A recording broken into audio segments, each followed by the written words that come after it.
Okay. Capital crimes and the Avenger of evil. Deuteronomy 17:6.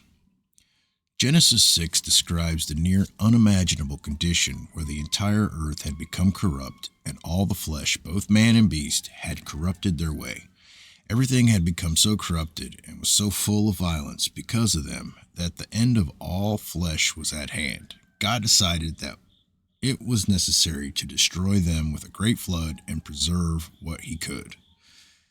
Then the Lord saw that the wickedness of man was great on the earth, and that every intent of the thoughts of his heart was only evil continually. The Lord was sorry that he had made man on the earth, and he was grieved in his heart. The Lord said, I will blot out man whom I have created from the face of the land, from man to animals to creeping things and to birds of the sky, for I am sorry that I have made them. But Noah found favor in the eyes of the Lord. VV 5:8. When the flood had fulfilled its assignment, rescuing that which had not corrupted its way and eliminating the vast, widespread, and wanton wickedness that had characterized all the corrupted flesh of man, beast, and every living thing, God spoke to Noah and made an everlasting covenant with him. Genesis 9:7-11. But immediately before making that covenant, God gave Noah one simple command to help guide the new, fresh, and clean world. From the hand of every man's brother I will require the life of man. Whoever sheds man's blood, by man his blood shall be shed, for in the image of God he made man. Genesis 9:5-6.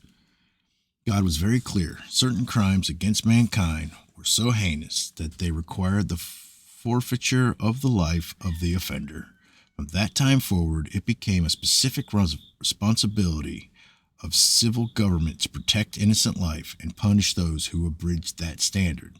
If the life of an individual citizen was wrongly taken by another citizen, the lawbreaker, by his own actions, had given up his right to his own life by violating this very first societal law established by God himself. In the New Testament, the Apostle Paul reaffirmed this policy. For rulers are not a cause of fear for good behavior, but for evil. Do you want to have no fear of authority? Do what is good, and you will have praise from the same, for it is a minister of God to you for good. But if you do what is evil, be afraid, for it does not bear the sword for nothing. For it is a minister of God, an avenger who brings wrath on the one who practices evil. Romans 13:3-4. God specifically gave the sword of civil justice to the civil government, which does not bear the sword for nothing. Government is to wield and to use that sword as an avenger who brings wrath on the one who practices evil. The New Testament passage confirms that God earlier said that in Genesis 9:5-6, Paul fully accepted this, even declaring at his own trial, If then I am a wrongdoer and have committed anything worthy of death, I do not refuse to die. Acts 25:11. Some today oppose capital punishment as a violation of the Ten Commandments directive, you shall not murder. Exodus 20:13, Deuteronomy 5:17. As some translations use the word kill, but all scholars agree that the original Hebrew word in that verse is properly translated murder rather than kill. Murder means shedding innocent blood, and in the scriptures, God repeatedly denounces the shedding of innocent blood.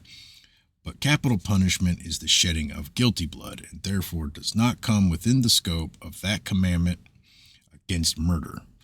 God, having established the use of capital punishment for certain crimes, also provided safeguards against the abuse of that punishment. In Deuteronomy 17:6, he requires, on the evidence of 2 witnesses or 3 witnesses, he who is to die shall be put to death. He shall not be put to death on the evidence of 1 witness. Biblically, the death penalty could not be applied unless there were at least 2 eyewitnesses to the incident. Circumstantial evidence, even when strong, is not the equivalent of multiple eyewitnesses and therefore does not meet the biblical standard.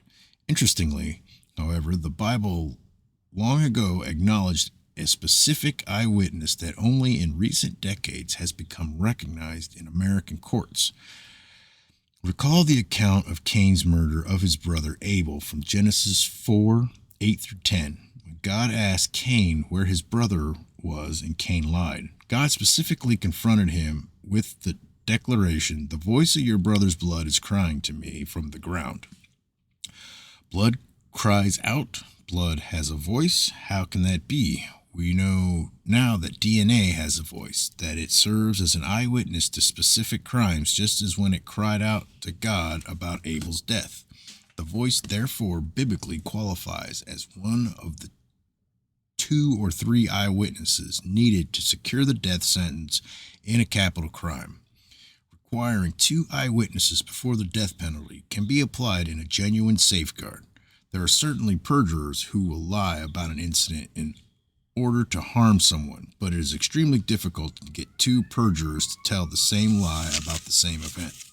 After all, remember that all the trial of Jesus, after hours of attempts, the liars were unable to get their lies about him to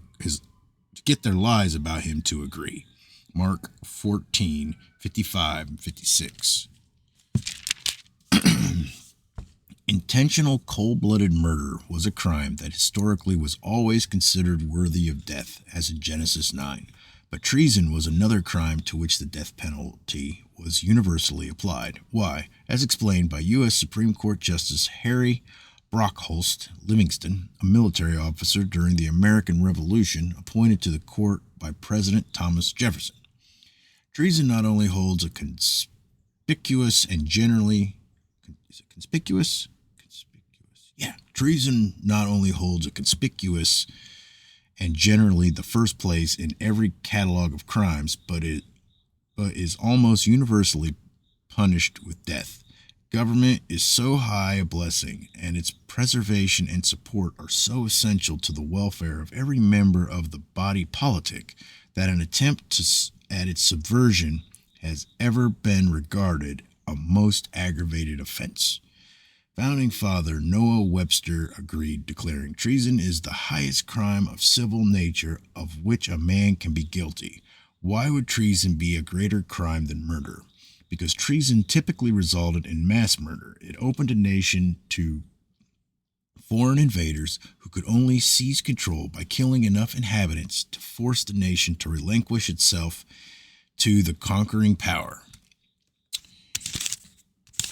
The Bible records numerous occasions of treason, including of Korah against Moses, Numbers 16:1 through 33.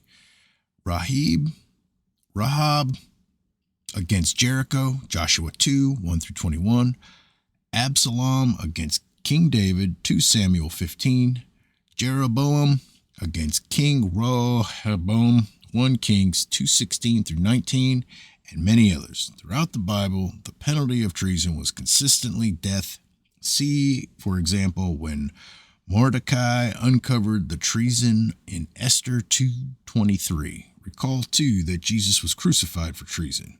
He was called a king and was thus considered a rival to the Roman emperor. The sign posted above his head when he was crucified therefore identified his offense as being King of the Jews. Matthew 27:11 and 29. Luke 23:38. Paul faced a similar treason charge for saying that Jesus was a king. Acts 17:7. But treason was such a serious threat to the existence of a nation, it is directly addressed in the U.S. Constitution, Article 3, Section 3, Paragraph 3. Notice the explicit provision associated with convicting someone of a capital crime of treason.